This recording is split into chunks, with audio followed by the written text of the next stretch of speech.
Welcome back to the O Show, everything crypto every day. Happy Thursday. And on today's episode, we are going to talk again about Dogecoin because your guys' buddy Elon Musk is at it again, pumping it. And of course, the top crypto news stories as well as charts to accompany those. Let's get into it.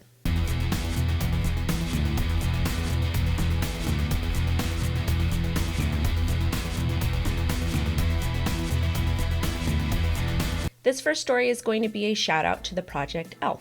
Their community members have reached out to me and asked me to cover it on today's show, and I am more than happy to oblige. So they are excited to announce their mainnet will be in full function, and they're incentivizing folks to go ahead and participate. And in participating, there's going to be prizes worth up to $200,000, including Aelf mainnet tokens, a Tesla car, iPhone 12, and a PS5. I know y'all want a PS5.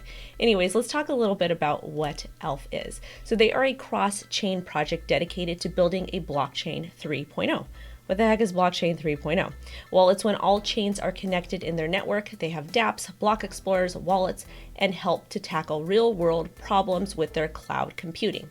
And again, to celebrate their mainnet, they're going to be giving out up to $200,000 worth of prizes, including a Aelf mainnet tokens, Tesla car, iPhone 12, PS5, and this is going to occur prior to the token swap, and users who participate will go ahead and get earnings, including the Aelf mainnet token and their lot token. Users can go ahead and stake and redeem their ERC20 Aelf tokens, finish daily tasks, and switch lottery code on the Aelf mainnet tryout webpage. The staking will start at 1800, the February the 3rd SGT. During the campaign, users can go ahead and try out all functions of the network and join the lucky draw, lucky box, and divvy up the prize pool with their lot tokens. So if you're interested, go ahead and stake now. So this next story is more a commentary about Elon Musk. So he tweeted again about Dogecoin, February 4th, 12:27 a.m. No highs, no lows, only Doge.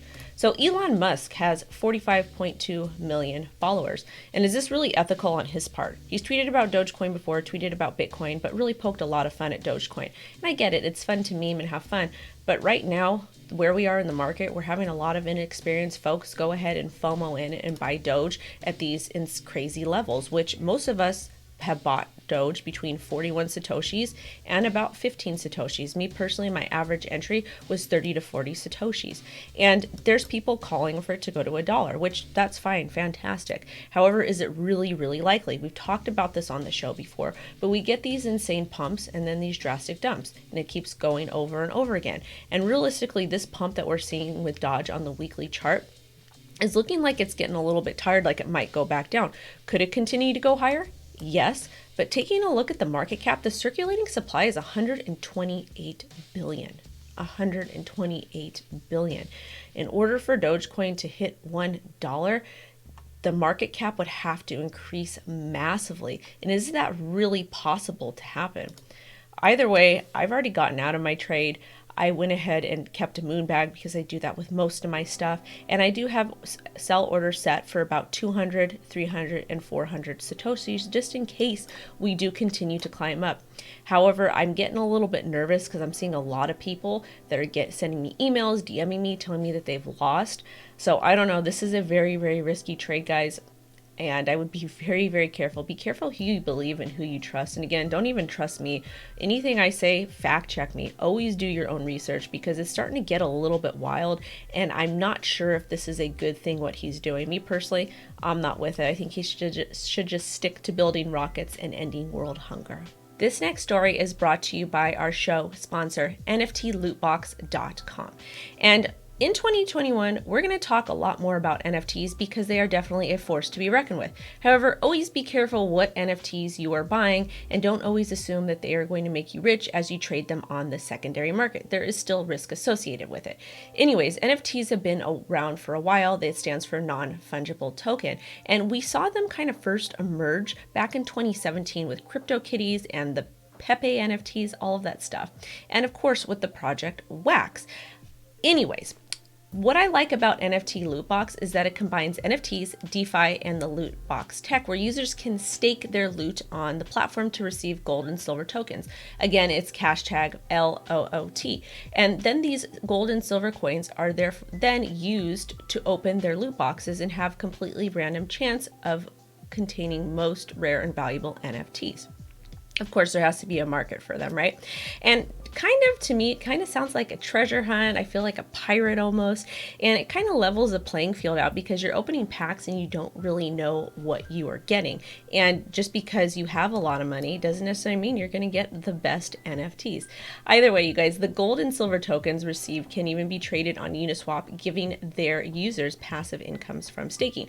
Staking is great, but I do recommend staking with your Moonbag, just in case something happens. It's good for risk management. Let's take a look at some of the NFTs they have to offer. This is the Genesis set, NFT Lootbox's very first NFT collection. And the artist is the Black Sea _ NFT. So they've got Brian Armstrong, Andre, Vitalik, CZ, Satoshi Nakamoto, and a magical question mark. So you don't know what you're getting. The team is based out of the UK, and I think that they have a pretty cool concept. Also, too, you can go ahead and do some additional research, read their light paper, see that the project was audited and all of that fun stuff. Either way, you guys, to go ahead and use a platform, you would need to connect your MetaMask wallet and then participate that way. This next story is about the insane gas fees around Ethereum. I am so sick of these crazy gas fees. I can't even begin to tell you. I'm trying to flip a coin. I'm trying to pull out $1,000 profit, and it wants to charge me $300 to do so. So that's 30% of my gains, and that's crazy. So I'm waiting, and hopefully the coin that I'm trading stays up in value. Either way, Ethereum transaction fees soar as Ethereum breaks all-time high. So it's kind of sounding like the higher Ethereum goes, the more expensive these gas fees are. And in this article, it states that Ethereum miners have earned $27.75 million in transaction fees alone over the last 24 hours, which is over 4 times more than Bitcoin counterparts. I am shooketh. So if you are mining Ethereum, congratulations, my hat is off to you. Are fees going to continue to get high? Yes, I think they're going to continue to go high. And it's just kind of scary because how is the Ethereum ecosystem going to really work? And how is it going to maintain? Because to me, there's really no point for me to go ahead and make that $1,000 trade. It's just the gas fees are too high. Either way, let's go ahead and chart the price of Ethereum and see where we're going next. This is my messy Ethereum chart here. So it's Ethereum paired with the US dollar. Taking a look at market cipher, we've got the RSI that's got this little bit of a downward tick, so we might have a little bit of a pullback. However, let's really take a look at the weekly and see what's going on. So right now, weekly looks beautiful. We are above this area here at about 1386, which created a pretty strong resistance on the weekly, and we touched an all-time high of $1,689, which is fantastic. Taking a look at the daily chart, showing a little bit of a pullback here, but it's kind of normal. And also too, taking a look at the indicators, the oscillators on market ciphers, calling for a pullback also. So as far as a pullback goes, where we can expect Ethereum to go, probably to this range here to 1447. I would even call maybe 1255. That would be pretty much a full retrace. Either way, this would be an area that I would go ahead and look into. Let me go ahead and draw an ellipse. It would be these 3 supports. So I would look for 1434, 1354, and 1242, 1255. Either way, Ethereum long term I think is going to do really well, and I still am anticipating that price pump to about $3,000. Let's take a look at Bitcoin next. So currently for Bitcoin, we are also experiencing a little bit of a correction, which that's fine, it happens, as we did test this high area here of about $37,679. Taking a look at market ciphers oscillators, looks like we're still running up, but there's not a whole lot of confluence here on the daily. So right now with Bitcoin, let's take a look at the 4-hour chart. Yeah, we're also correcting here. So I'm going to anticipate just a drop to like $34,200 here, right back down to support. It should hold. If we don't hold, I would look to $32,685.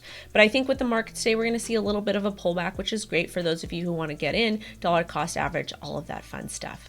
Thank you so much for watching today's show. Have a great rest of your day. Talk soon. Bye-bye.